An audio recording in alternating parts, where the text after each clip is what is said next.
Hi, Kees. Thank you so much for joining us today. Hi, David. Honored to be here. Yes.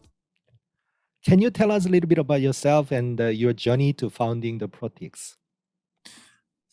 My name is Kees. I'm an aerospace engineer, and I grew up with a grandmother in house and parents that have a lot of farmers in the family and feed millers.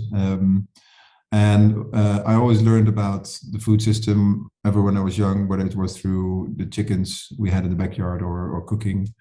And after my education and working with McKinsey, my drive for a sustainable future became so large that I wanted to do something. And I was triggered by the power of insects, that insects can be grown on anything imaginable, food waste, for instance, and they can be fed because all animals in nature eat insects when they're young and have to grow fast. So they can be fed to nearly all living creatures. And being helpful in transitioning the food system towards a sustainable future, is a big and great drive to have. So that's how Protix started. Yeah, very interesting. From the aerospace, the engineering to the insect farming. Yes. Interesting. Okay. So I actually in my entire professional background, I work in the finance investment area. And in fact, I received a couple of times from the entrepreneur who plan to work on the insect farming. Asia, I met with them actually. Some of them is a European guy. It was about, I'm not sure, it's like 5 to 10 years ago. But I didn't see that like a growth of that business in Asia. So what happened? I mean, is there any significant change 10 years ago and now? Because I see the insect farming business is quite booming everywhere in the world now, right? Yeah, so 10 years ago, there was no professional industrialized insect production. It was hobbyism, maybe for very, very small niche markets like it's a plan, business plan. I received a business plan. Yeah. Well, to be honest, there are a lot of PowerPoints out there. There are fewer pilots out there, and actually there's very, very little actual production out there still. But this is where pioneering and innovation kick in. You need many players to step in somewhere with a big drive, motivation, and innovative spirit, and then a market will be created. So, but I think the reason why not many companies will make the mark is if you want to do it well, you need to control all aspects, from the biology to the growth to the processing, and to make a quality product that can help create sustainable propositions in pet food, feed, and aquaculture. You have to take a very, very big industrial view and a very long-term view. And I think what I've seen in the last 10 years, a lot of entrepreneurs don't want to take the long-term view. They all want to be a billionaire faster than Mark Zuckerberg. There'll probably be some of those success stories in digital worlds, for instance, and maybe with some digital coins or AIs. But if you're in the real manufacturing industry, where you need to build technology, you need to build operational teams, you need to manufacture an end product that is of decent quality and delivers the best performance to your customers, that doesn't go overnight, right? So you have to take a long-term view. You have to work with your teams, you have to work with partners, and you have to go through many, many barriers, many challenges to overcome. If this was a non-existent industry, so it's booming. I think it's great. It triggers a lot of competition and creativity, and I think they're the same. But there will also be many companies probably not meeting the mark. Yeah, understand. So what problem are you solving now? Well, we're solving a very, very big problem. We're solving the problem of the sources of high quality proteins and ingredients. If you think about what's on your plate, then yes, it comes from a supermarket. And maybe people understand it comes from a food processing business and maybe from a farm. But still, before that, it needs to come from a land or water and irrigated areas or river water supplied areas or fisheries. And that original source is under pressure. I mean, we know we are converting too much land into agricultural land, and we know we are fishing too much fish. Yep. So that has to change. So we need new sources with less dependency on land and water. So we can start giving back oceans to nature untouched and giving back land to nature untouched and let biodiversity thrive again. But if we don't, we'll just further deplete and pollute. So we solve a very, very big problem. We solve the fact that we as people are not living in balance with nature, and we need to regain that balance. Yes, yes, got it. Yeah, I understand the insect basically they consume all kinds of waste, right? So it sounds a very attractive way to, I mean, deal with the waste, right? Yes. Environment friendly way. And the beauty is, you really start loving these creatures because they do it in a very clean, natural way. So at first, of course, it sounds okay. What are we doing? Are we putting our food waste back into food? Yes, we are actually doing that, but we're doing that in a very industrialized, hygienic, standardized way. And if you do it, then the power of that insect is actually very interesting. They clean up. Yes. I mean, in nature, they clean up as well. Huh? I mean, where would all the fruit go if it falls off the tree? It's not automatically absorbed by plants, right? So insects come first, they make it small, then microbiology, and eventually root interaction makes new plants. Now, that circle of life and circle of nutrition is what we enhance and emphasize and strengthen through technology. So you start loving these creatures really well, and the amount of nutrition that we can circulate is immense. Yes. Yeah, very, very easy to understand. Everybody talk about the environment friendly, I mean, business model process, but this is very clear and simple, right? Insect can consume all kinds of waste. Sounds perfect, right? Yes. Yes. Yeah. I saw your website. You're offering the couple of the different product, right? So it looks like protein powder and something that look like oil and puree. So I about the protein powder and then the puree, I understand, but how can the animal consume the oil? Well, if you go far enough back in the food system, by the way, whether it's meat or whether it's a snack bar, I mean a protein bar, or whether it's an alternative meat burger, eventually they are all composed of things like protein powders, lipids, fibers, and some additives that deliver some nutrition and taste. If you go back far enough, you end up in silos with protein powders, tanks with oils, and bags with powders to add. Whether it's feed for fish or for pet food or for us, we just tend to compose different products, right? We compose a composed burger, or we compose a salad, or we compose a piece of meat after a farmer. So this is where we are. We're at the beginning of that system, and we deliver building blocks, sustainable ingredients that can help our customers transition to a better and greener food system. Got you. I think 10 years ago, like I thought about the market. I mean, imagine the market as compared to, for example, protein-based meat alternative. Major challenge when you introduce new solution is acceptance of the customer buyer about the new product, right? So do you don't have the problem, that kind of issue is acceptance? They're already well educated, or they accept the insect as a part of the animal feed? Well, of course, I mean, we know ourselves often better than we think. We know that we don't like change. I mean, and especially when it comes to sustainability, we actually love to ignore the problem, because we know that if we don't ignore the problem, we actually have to commit to change. Right. Same as with food. I mean, everything, I mean, all new foods are often first tried out of action and craziness, but what is crazy for the one is normal for the other, right? So coming in with a new category of nutrition, of course, will take a time for its mass adopted. Now, we take a logical route. Our logical route is a roadmap, is a chicken has a lizard brain. It loves to look with its head down for things that crawl, insects.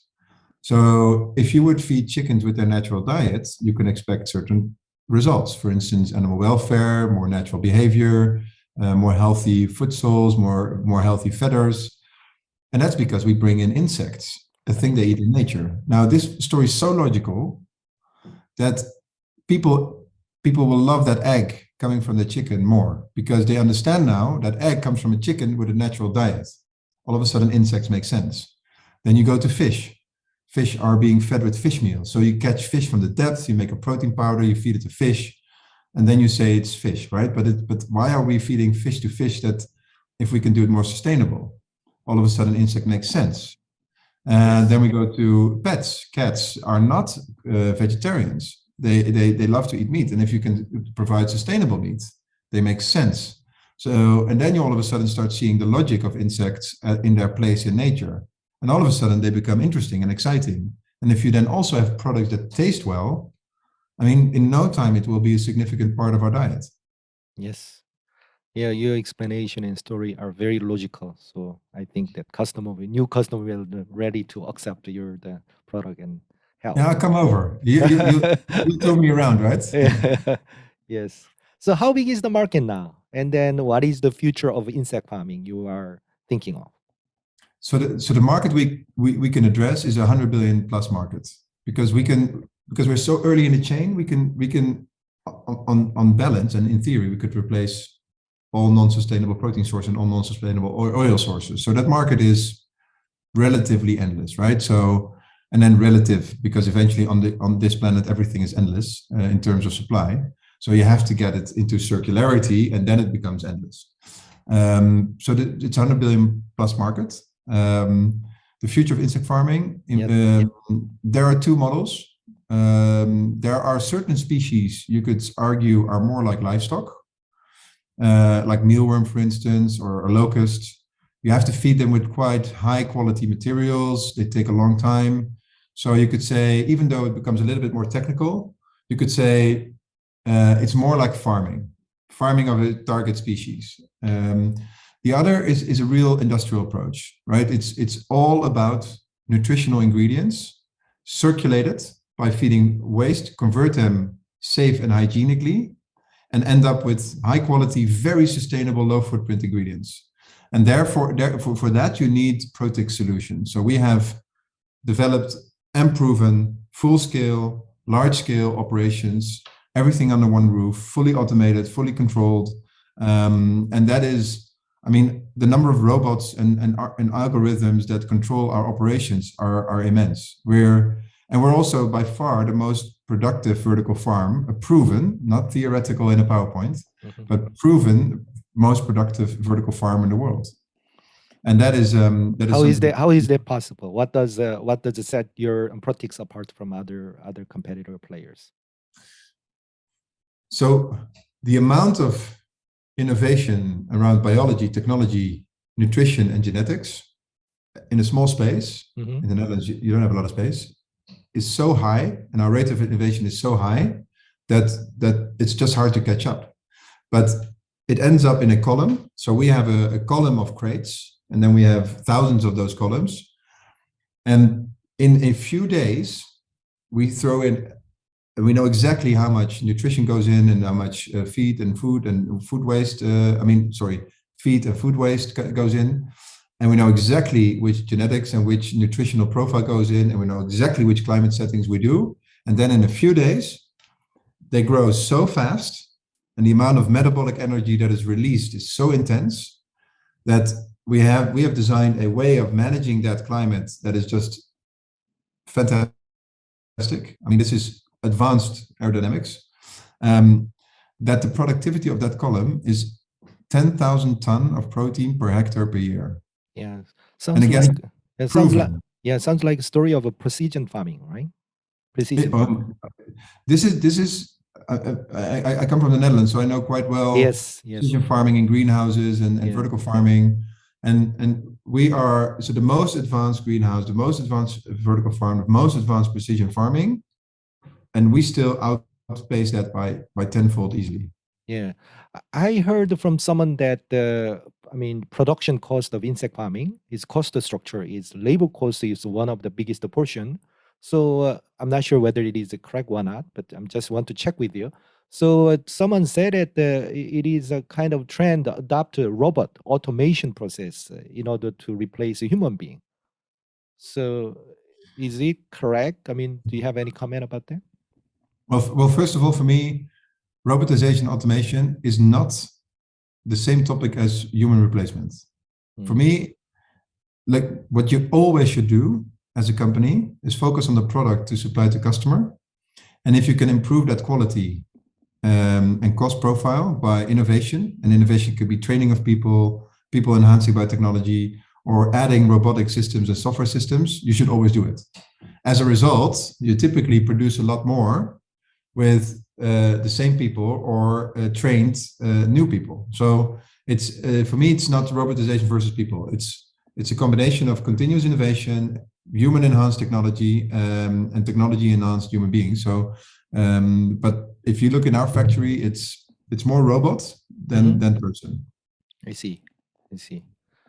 So, what is the biggest challenge in scaling your business? You have run the business 10 years, right? Yes. So, what is the biggest challenge in scaling your business? Well, there are two types of challenges. One is the challenge of the first mover, right? So we're the first mover, we're the market leader, we're the technology leader, and maintaining leadership itself as a different challenge profile than going international and scale. Agreed. So our biggest challenges, of course, now are we've de-risked technology, de-risked operations. We have proven track records on a commercial level. We have an order book that is increasing. We have a very, very interesting innovation pipeline that will aggressively reduce our cost and improve our quality. So on top of that, the biggest challenges are, of course, building a strong, resilient international organization that can deliver large-scale projects in a very high pace. So that is a different challenge. And maintaining leadership, keeping high rate of innovation, making sure that our innovations are not just cheaply copied, because that happens a lot as well.